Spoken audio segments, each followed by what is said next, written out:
Namanda, Namanda, Namanda, Namanda.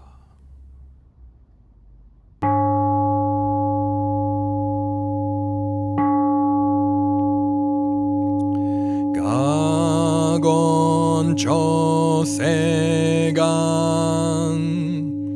Hishimu jodo Shigan fumanzok Seifu joshogak Gao munyoko Fuidai seshu Fusai shobingu Seifu joshogak Gashi jobutsudo Myosho chojippo Kukyo mishomon Seifu joshogak Ryokujin shonen Joe shubongyo Shigumu jodo Isho tenin shi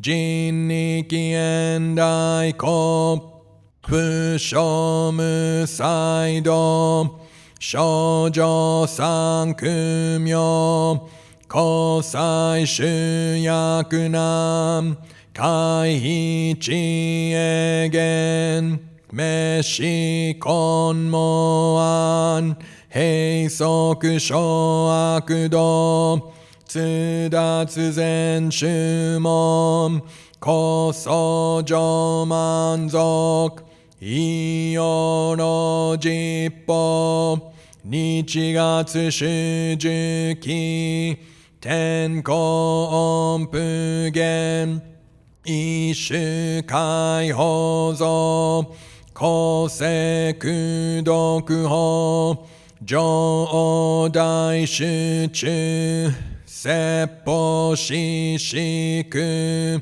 Kuyo isai butsu Gusoku shutoku hon Ganne shitsu joman Tokui sangayo Nyobutsu mugechi Tsudatsu mi fusho Gangaku erik Toshi saisho som Shiganya koka Daisen o kando Kokusho tenin Touchin myoke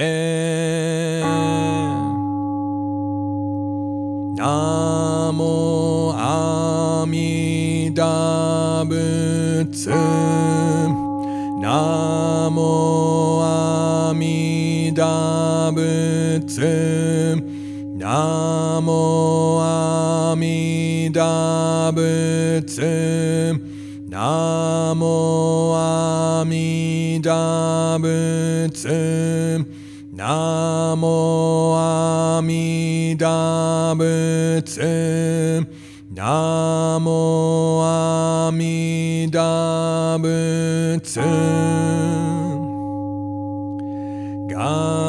Ganni shikudoku Byodo seisai Dohoten bodaishin Ojo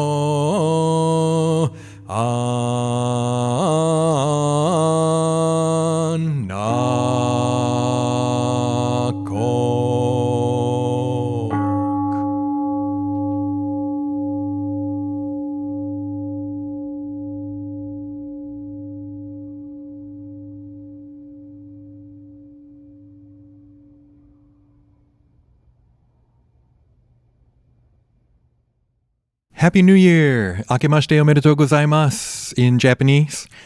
Welcome to our New Year's Day service here at Buddhist Church of Oakland. We made it to 2022, and we're very happy that you can join us for our online service. Now, I've been hearing people talk kind of about, are they optimistic about the new year, pessimistic?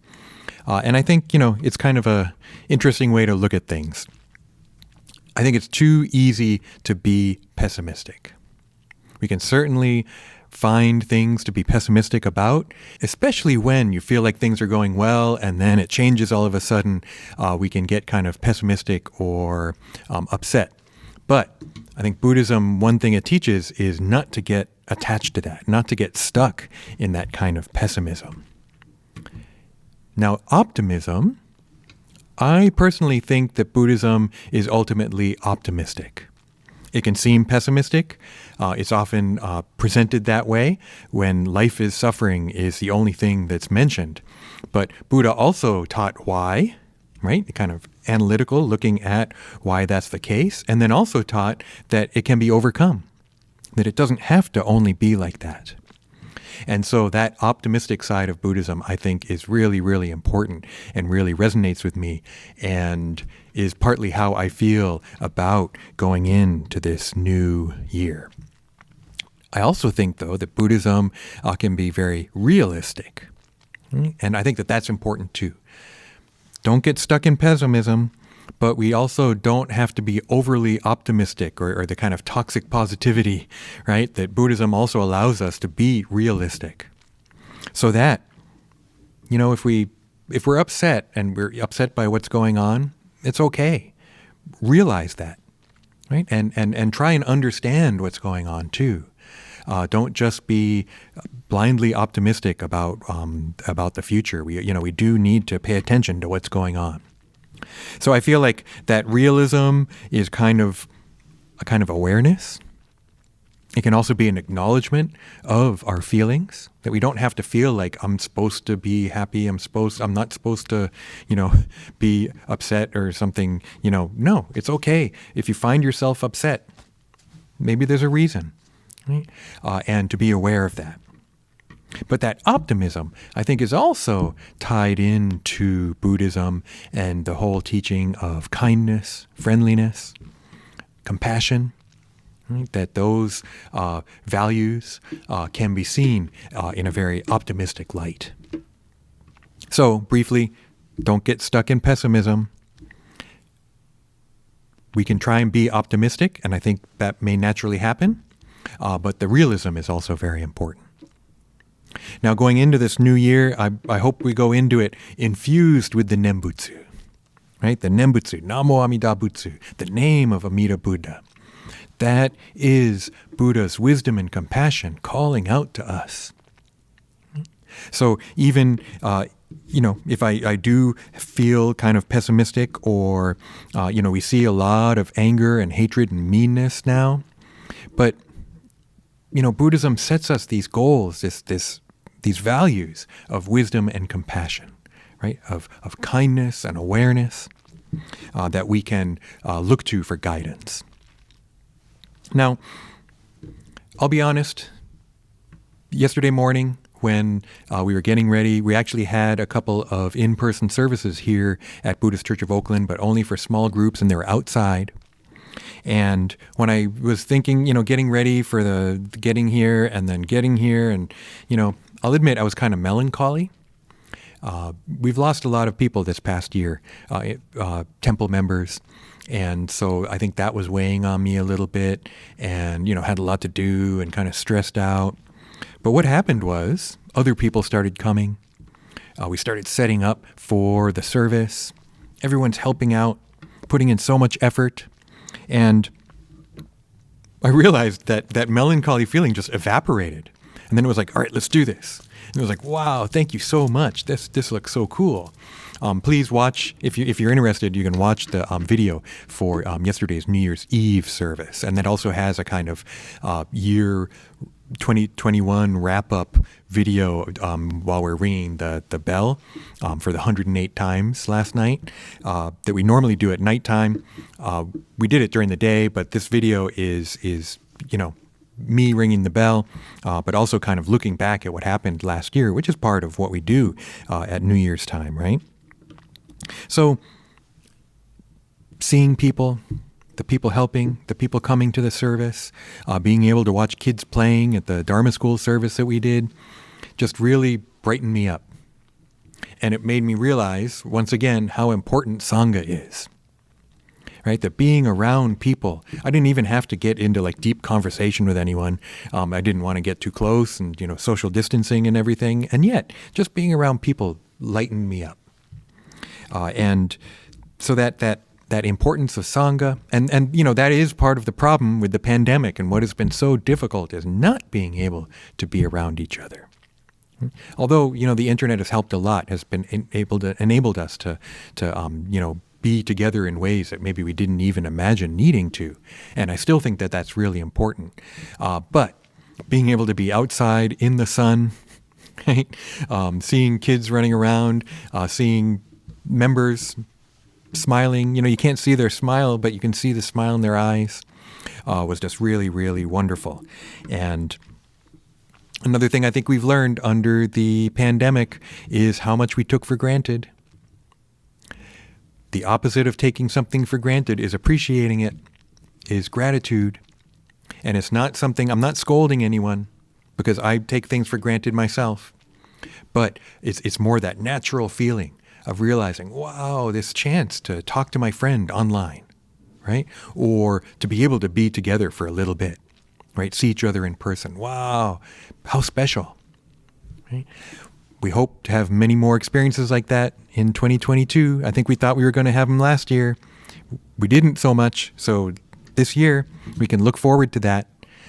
Now we also have to be realistic and, try and do what's best for everyone. So I'll go back to that. Let's not fall into pessimism. I think we can be optimistic, especially with Nembutsu, with the Buddha, the Dharma, the Sangha, leading the way. And also to be realistic, to try and be aware, right? To acknowledge the difficult feelings that we may have, but also to be aware of, just how precious life is. So thank you so much, everyone. Happy New Year once again. And we hope to see you soon, whether online or maybe even in person. So why don't we conclude with Kansho, reciting the name of the Buddha, Namo Amida Butsu, the Nembutsu, infusing our life so that we spontaneously take things for granted, have a way of optimism laid out for us as we face the difficulties of life. Namo Amida Butsu. Namo Amida Butsu. Namo Amida Butsu. Namanda Butsu. Namanda. Namanda. Just really briefly, we did have a plan to be open and have an in-person service here at BCO for the first time, like kind of a public service in almost 2 years. But with the way things are going, we're not exactly sure. So please look at the website. If you're on the mailing list, check your email, and we will be sending out information about that as we get closer to that date. Okay, and then maybe we'll have another outdoor service depending on the weather. So we got to be open for change, right? Impermanence, but also realizing that we are all interconnected and that our actions do affect each other. Okay, thank you, everyone. Happy New Year. Take care. Bye-bye.